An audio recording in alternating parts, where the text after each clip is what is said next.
So, my name is Sophia Castellan, and I'm in the multimedia pathway. I decided to do an animation for Capstone because I went into CSI wanting to do animation and graphic illustration.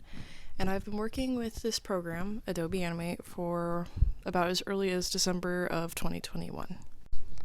I began my project by storyboarding the entire film. It came out to 4 pages, but I ended up having to shorten and cut out certain parts because of the due date and because I just wasn't experienced enough to animate some scenes. I knew I wanted to do something around mental health because I know that for myself and for a lot of others, these past years have been very difficult.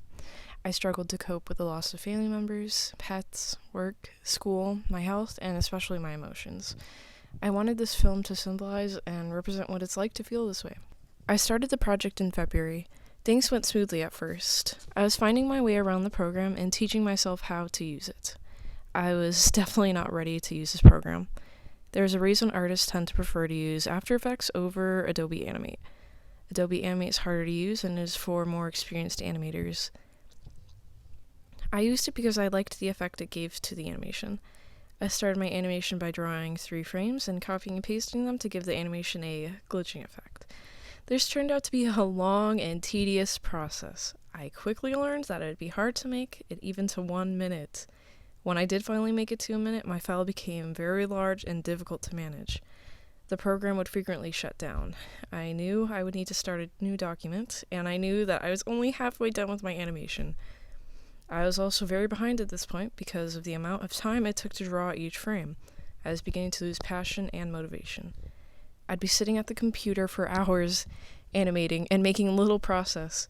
I was even more frustrated because of how the program would freeze every few seconds. I decided that now would be a good time to try out exporting the video as an MP4 file. Every time I tried to export the file, the video would be blurry no matter what resolution I exported it with. It was at this point that I realized that I had made a mistake with the document presets. This was a problem that I was too late to fix. I had to keep animating anyways. What made things even worse was that my school computer decided it didn't want to animate anymore, so I had to move to the family computer, which was difficult because I had to wait for everyone to be done with it before I could use it. The project had taken a toll on me, and I was exhausted. When I had finally finished and exported my 2 60-second long documents, it was time to add sound. I won't lie, I spent the least amount of time on this stuff, and I'm not too particularly proud of it. You can tell how much effort I put into this step in the final project. Regardless, I'm happy it's over. I learned a lot from this project, and I'm not just saying that. I genuinely mean it. I knew almost nothing about Adobe Animate or how to use it at the beginning of this project. This definitely shows in the difference in quality between the first and second half of the animation. Looking back on it now, I also know what I would have done differently. I wish I would have changed my story for it to be easier for the audience to interpret because, as of now, it isn't so obvious to everyone, and it is kind of confusing. I also wouldn't have used Adobe Animate, and I probably won't be using it in the future until I've learned how to use it properly. It was hard to work with, and I just didn't know enough about how to use it.